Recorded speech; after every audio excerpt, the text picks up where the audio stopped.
Congress party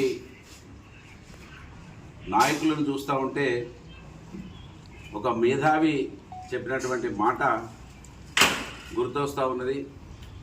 Congress పార్టీలో కులాలకు అతీతంగా అక్కడ ఉన్న ప్రతి వ్యక్తిని, అంటే దాదాపు 80 సంవత్సరాలు పైబడ్డటువంటి వ్యక్తి కాడి నుంచి మొదలు పెడితే ఇవాళ ఒక 20 సంవత్సరాల యువకుని వరకు చూస్తే ఒక మేధావి చెప్పినటువంటి మాట గుర్తొస్తూ ఉన్నది.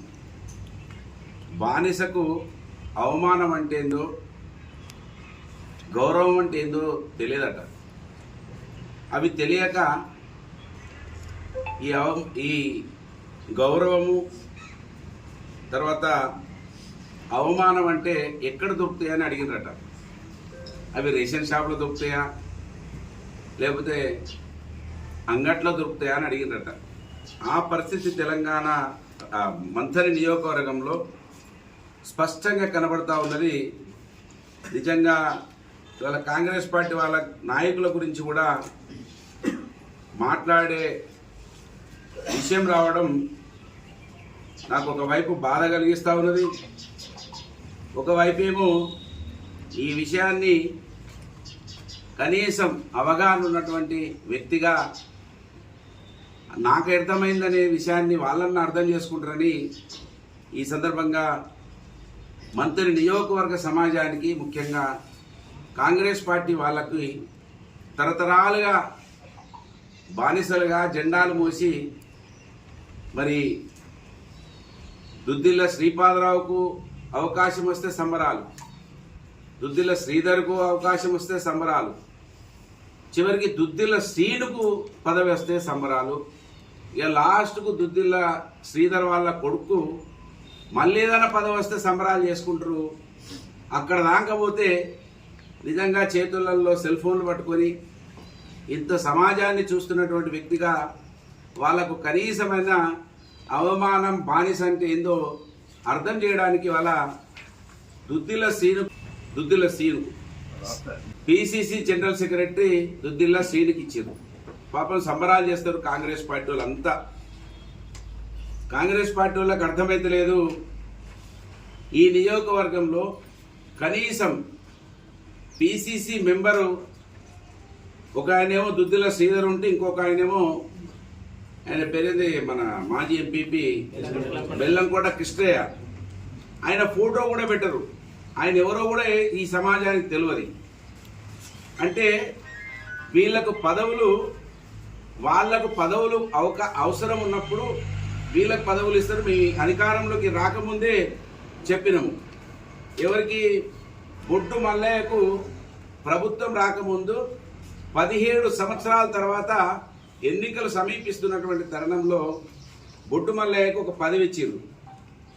ఏం పదవి ఇచ్చారంటే అప్పుడు ఆయనకి ఏదో ఒక పదవి ఇచ్చారు, రాష్ట్ర నాయకత్వం ఏదో ఇచ్చారు. ఇది అయిపోయింది, ఎలక్షన్లు అయిపోయినాయి. 17 సంవత్సరాల తర్వాత బొట్టు మల్లయ్యను గుర్తిస్తే 17 నెలల తర్వాత అంగులోతు సుగుణనోటి గుర్తించారు. పాపం ఏది ఆమెకి ఏదో రాష్ట్ర ఉపాధ్యక్షురాలు ఏమో మహిళా ఉపాధ్యక్షురాలుగానే ఇచ్చారు. ఇలా రూపాయి సంపాదన ఉన్నది జెండాలు పట్టుకొని తిరగటానికి. అందులో హైదరాబాద్ అయ్యగారికి షాలువ కప్పింది. అందులో బొక్కనే పాపం. షాలువకు 500 అయి ఉంటే ఆమె పోవడానికి 5000 అయి ఉంటాయి. అందులో బొక్కనే. ఈమె ఎస్టీ నాయకురాలు. నిజంగా వీళ్ళకి ఏం అర్థమవుతున్నది, ఏం అర్థమైతలేదు. ఇప్పటికి 17 నెలలైంది. పక్కకు పెద్దపల్లి కావచ్చు, రామగుండం కావచ్చు, భూపాల్పల్లిలు కావచ్చు, 4 దిక్కుల మార్కెట్ కమిటీలు అయిపోయినాయి, దేవస్థానాలు అయిపోయినాయి, అన్నీ అయిపోయినాయి. వీళ్ళకు మాత్రం ఇప్పటి వరకు మార్కెట్ కమిటీ కూడా అయ్యగారు దుద్దిల్ల శ్రీధర్ గారు పాపం మార్కెట్ పదవులలో కూడా వాళ్ళను కూర్చోబెడతలేడు. మేము అప్పుడే చెప్పినాం, మేము పదవిలో ఉంటే మాతో పాటు మా సమాజం కూడా పదవిలో ఉండాలని. ఒక్కరోజు కూడా మార్కెట్ కమిటీని ఆగలేదు, దేవస్థానాలను ఆపలేదు. ఏ అవకాశం వస్తే ఆ అవకాశాన్ని సద్వినియోగం చేసుకొని మా వెంబడి పనిచేస్తున్నటువంటి, మాతో పాటు పనిచేస్తున్నటువంటి నాయకులని అందరిలో ఎక్కించడం తప్ప అవమానపరచలేదని ఇప్పటికే చెప్పినాం. ఇవాళ మళ్ళీ కూడా చెప్తున్నాం. ఒక ఎంపీటీసీ గెలిచినటువంటి మంత్రి ముత్తారంలో ఎంపీపీని చేసినాం. ఒక ఎంపీటీసీ గెలిస్తే ఎంపీపీని చేసినాం. కమాన్పూర్లో మా మెజార్టీ లేకున్నా కూడా కమాన్పూర్లో ఎంపీపీ చేసినాం. రామగిరిలో ఒకటి తక్కువ ఉంటే కాంగ్రెస్ పార్టీని తీసుకొచ్చి ఎంపీపీని చేసినాం. ఇట్లా ఎక్కడ అవకాశం దొరికితే అక్కడ పదవులలో కూర్చోబెట్టినాం, వాళ్ళని వెంబడబడి అందలం ఎక్కించినాం. కానీ పాపం వీళ్ళకు మాత్రం ఒక్క పదవి కూడా 17 నెలల రాలేదు. మరి ఈ జనరల్ సెక్రటరీ పదవైన శ్రీపాదరావు గారిని నుండి జెండాలు మోస్తా ఉన్నారు. ఎవరు ఎగ్జాంపుల్ చెప్తా, కాటారంలో మంత్రి మల్లయ్యను మనం తీసుకోవచ్చు. చాలా సీనియర్ నాయకుడు మంత్రి మల్లయ్య గారు, మాదిగ సామాజిక వర్గం ఆయన ఉన్నాడు. నేనంటున్నా మాదేపూర్లో వామన్ రావు గారు ఉంటారు, బ్రాహ్మణ సామాజిక వర్గం. ఆయన శ్రీపాదరావు పివి నరసింహరావు అప్పటి నుంచి పనిచేస్తూ ఉన్నాడు. ఆయనకు కనీసం అవకాశం లేదు. ఇటు పక్కకు పోతే మనం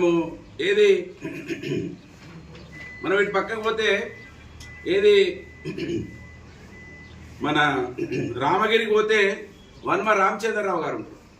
ఆయన కూడా కాంగ్రెస్ పార్టీ జెండాని ఇప్పటి వరకు వదిలిపెట్టలేదు. కమాన్పూర్ అయితే పాపం కోలేటి మారుతి వాళ్ళ నాయన నాగభూషణం సెట్, ఆయనైతే శ్రీపాదరావు గారికి చక్కెరలు, నూనెలు, నెయ్యి బాటిలన్నీ మోసి పాపం జబ్బలన్నీ పోయినాయి. ఆయన అయితే ఆయన కాడి నుంచి మారుతి దాకా కూడా ఇప్పటి వరకు సేవ చేస్తున్నాడు. ఆయన వేరే పార్టీకి పోలేదు. ఆయనను అవమానపరిచిండు దుద్దిల్ల శ్రీధర్ గారు. ఆయనను వాళ్ళ నాయకులతో కొట్టిపించిండు. నేను ఆయనను అవమానపరచదలుచుకోలేదు మారుతి గారిని. ఇంకొక చాలా పెద్ద మనిషి ఉంటుంది ఆమె, నేను వీళ్ళ పేర్లు కొన్ని మర్చితులుగా చెప్తున్నా. కూరకొప్పుల మధురమ్మ అని ఉంటుంది గంగపూర్లో. ఆమె కూడా ఇప్పటి వరకు కాంగ్రెస్ పార్టీ జెండా దించలేదు పాపం.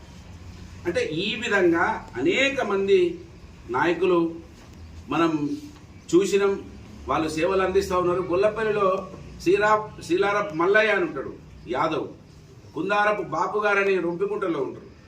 ఇట్లా చాలా మంది ఉన్నారు. వీళ్ళను కనీసం ఇప్పటి వరకు కాంగ్రెస్ పార్టీ గమనిస్తలేదు. నేను ఇంకా ముఖ్యంగా మర్చిపోయినా, మన మాదేపూర్లో కోట రాజబాపు గౌడ్ ఆయన జీవితమే కాంగ్రెస్కి వదిలేసుకున్నాడు పాపం. చాలా సంవత్సరాలు పెళ్లి కూడా చేసుకోలేదు ఆయన. ఈ మధ్య కాలం 3-4 ఏళ్ళు అయింది పెళ్లి చేసుకున్నాడు. అంటే కాంగ్రెస్ పార్టీకి సేవ చేయడానికి కోసం పెళ్లి కూడా చేసుకున్నటువంటి వ్యక్తి కోట రాజబాబు గారు. ఈ విధంగా మన ఎక్కడికి బొయ్యూరు వల్లంకుంటకు వస్తే కొండ రాజమ్మ గారు, తాడ్చిలలో అశోక్ రావు గారు, ఈ విధంగా చాలా కొంతమంది ఉన్నారు. వీళ్ళని కనీసం ఇప్పటి వరకు కూడా గుర్తింపు లేదు కాంగ్రెస్ పార్టీలో. ఒకవైపు కాంగ్రెస్ పార్టీ పదవులలో అవకాశం లేదు, అయితేనేమో అన్నుండాలి లేకపోతే తమ్ముడు వచ్చిండు. ఇప్పుడు ఇంతకుముందు పిసిసి మెంబర్ ఎవరో అనామకులకు ఇచ్చి వాళ్ళ ఫోటోను కూడా కనబడనీయకుండా, ఏం పేరు మన కిష్టయ్య లాంటి వాళ్ళకి ఇచ్చి వాళ్ళని అదే కింది స్థాయిలో ఉంచింది. 17 నెలలైంది. 17 నెలలు. నిజంగా కనీసం వాళ్ళ లోపల ఒకవేళ బానిసత్వం అనే విషయాన్ని కనీసం కూడా వాళ్ళకు తెలిసి ఉండి ఉంటే, అటు పెద్దపల్లిలో మార్కెట్ కమిటీలు అయిపోయినాయి, పక్కకు 4 పక్కలు అయిపోయినాయి. మరి వీళ్ళకి ఇంకా అవగాహన రాకపోవడం ఇది దురదృష్టకరం. దుద్దిల్ల సీనుకు పదవి వచ్చిన తర్వాత నేను ఈ విషయాన్ని మీ సమాజం దృష్టికి ఎందుకు తీసుకొస్తా ఉన్నానంటే, ఈ మధ్యలో దుద్దిల్ల శ్రీధర్ గారి కొడుకు కనబడతా ఉన్నాడు. 2 సార్లు 3 సార్లు కనబడ్డాడు. మళ్ళీ ఆయన ఎంటర్ చేస్తా ఉన్నారు. ఇక కథం అయిపోయింది. ఇక అయితే అన్న, తమ్ముడు, కొడుకు అంటే ఈ కాంగ్రెస్ పార్టీలో ఉన్న వాళ్ళు ఎన్ని తరాలు వాళ్ళకు సేవ చేయాలని ఒకసారి మనం ఆలోచించుకోవాల్సిన అవసరం ఉంది. ఇప్పటికైనా ఈ సమాజానికి కళ్ళు తెరవాల్సిన అవసరం ఉన్నది. కాంగ్రెస్ పార్టీలోనైతే మనకు స్పష్టంగా కనబడేది ఒక బీసీలు, ఎస్సీలు, ఎస్టీలు, మైనార్టీలే కాదు, అగ్రవర్ణాలలో ఉన్న వాళ్ళు కూడా, నేను అందుకే వాళ్ళ పేర్లు చెప్పింది. అగ్రవర్ణాలలో ఉన్న వాళ్ళు కూడా వాళ్ళకు కూడా కనీసం ఆలోచన లేకుండా ఉన్నారు. మా మిత్రుడు చిట్టి రాసిచ్చిండు, నూకల బానయ్య గారు ఆరోగ్యం కూడా క్షీణించిపోయింది, కిడ్నీలు ఖరాబ్ అయిపోయినాయి. వారి ఆర్థిక స్థితిగతుల గురించి నేను చెప్పదలుచుకోలేదు, ఎందుకంటే ఆ కుటుంబాన్ని నేను అవమానపరచలేను.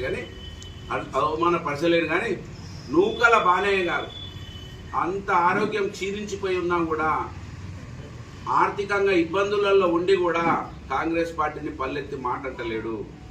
అంటే వాళ్ళు క్షీణించి చితిలి పోయినా కూడా ఆ పార్టీని కాపాడుకుంటూ కడుపు చేతిలో పట్టుకొని ఆ జెండాలని మోస్తున్నారంటే ఇది ఎటుపోతా ఉన్నదో ఈ కాంగ్రెస్ పార్టీ. ఒకసారి కాంగ్రెస్ పార్టీలో ఉన్న వాళ్ళు కూడా ఆలోచించుకోండి. ఈ మంత్రి నియోజకవర్గంలో ఉన్నటువంటి మేధావులు, కవులు, కళాకారులు ఆలోచించాలి. అందుకే మీరు చరిత్రను చదవాల్సిన అవసరం లేదు. పివి నరసింహరావు దగ్గర దాకా కూడా మనకు అవసరం లేదు. శ్రీపాదరావు కాడి నుంచి ఇప్పటి వరకు ఏం జరుగుతూ ఉన్నది నియోజకవర్గంలో? అభివృద్ధిలో ఎక్కడున్నాం మనం? సేవలో ఎక్కడున్నాం మనం? ఆ జెండాలు మోసేటువంటి కార్యకర్తలకు పదవులు ఇవ్వడంలో ఏ విధమైనటువంటి పరిస్థితి ఉన్నదో ఇవాళ ఈ నియోజకవర్గంలో చర్చించబడకపోతే అదే కుటుంబం ఈ నియోజకవర్గాన్ని ఎప్పుడు ఓట్లు వస్తే అప్పుడు ఈ జోకర్ తమ్ముడిని ఇవాళ మళ్ళీ అన్న తర్వాత జోకర్ తమ్ముడిని బయటికి ఏదైతే తీసుకొస్తా ఉన్నాడో అంటే వీళ్ళను కూడా మనం మొయ్యాలనా? వీళ్ళను కూడా మనం భరించాలనా? ఎందుకోసం భరించాలి? ఇవాళ పత్రికా విలేకరులను కూడా నేను అడుగుతున్నా. శ్రీపాదరావు ట్రస్ట్ అని చెప్తా ఉన్నారు.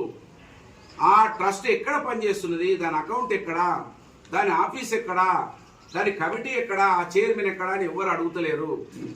ఆ తర్వాత దుద్దిల శ్రీను ఒక్క ధర్నాలను, ఒక రాస్తారోకోలను 10 సంవత్సరాలు బీఆర్ఎస్ పార్టీ ప్రభుత్వంలో ప్రజల పక్షాన ఎక్కడైనా పోరాటం చేసిండా?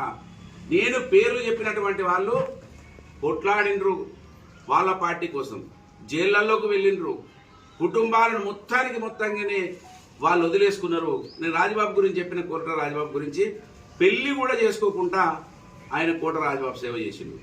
మంత్రి మల్లయ్య గారు అయితే ఆయన జీవితాన్ని దారబోసిండు. ఇవాళ నూకల బానే అయితే మంత్రిలో స్పష్టంగా కనబడతా ఉన్నాడు. ఆర్థికంగా ఆయన ఆరోగ్యంగా పూర్తిగా క్షీణించిపోయిండు. ఆయన కనీసం కూడా కాంగ్రెస్ పార్టీ దుద్దిల కుటుంబం 5 పైసల సాయం చేయలేదు. కనుక ఈ సమాజం ఆలోచించాలి. ఇక్కడ ఒక ఎస్సీ, ఎస్టీ, బీసీ మైనార్టీలే కాదు, అగ్రవర్ణాలలో ఉన్న వాళ్ళు కూడా ఒకసారి ఆలోచన చేయండి. ఏం జరుగుతూ ఉన్నది నియోజకవర్గంలో? ఎన్ని సంవత్సరాలు ఈ బానిసత్వంలో మనం ఉండాలి? ఇప్పటికైనా మనం జ్ఞానంలోకి రాకపోతే ఈ దుద్దిళ్ళ కుటుంబం ఈ జోకర్ తమ్ముడిని పెట్టి ఇవాళ మట్టి, ఇసుక దోపిడీ చేసి మళ్ళీ ఎన్నికలప్పుడు నోట్ల సంచితో వస్తాడని అహంకారం లేదు అని ఒకవేళ అనుకుంటే 17 నెలల్లో 17 పదవులు వచ్చినాయని నేను అడుగుతున్న ఈ సమాజాన్ని, ఈ మంత్రి నియోజకవర్గంలో ఉన్నటువంటి సమాజాన్ని, మొత్తం సమాజాన్ని అడుగుతున్నా. 17 నెలలైంది, చుట్టుపక్కకు పదవులు వచ్చినాయి, కానీ ఇక్కడికి పదవులు రాలేదు. కారణం మేము ఓట్లప్పుడు నోట్ల సంచులు పట్టుకొని వస్తాం, ఈ సమాజాన్ని ఎట్లనో మభ్య పెడతాం, మళ్ళా పాత డ్రెస్సులు, ఇస్త్రీ లేని డ్రెస్సులతో వస్తాం, టైర్ పంచర్లు అయ్యేటువంటి వాహనాలలో వస్తాం. అవి ఎక్కడో కదా రిపేర్ అయినట్టు కనబడాలి.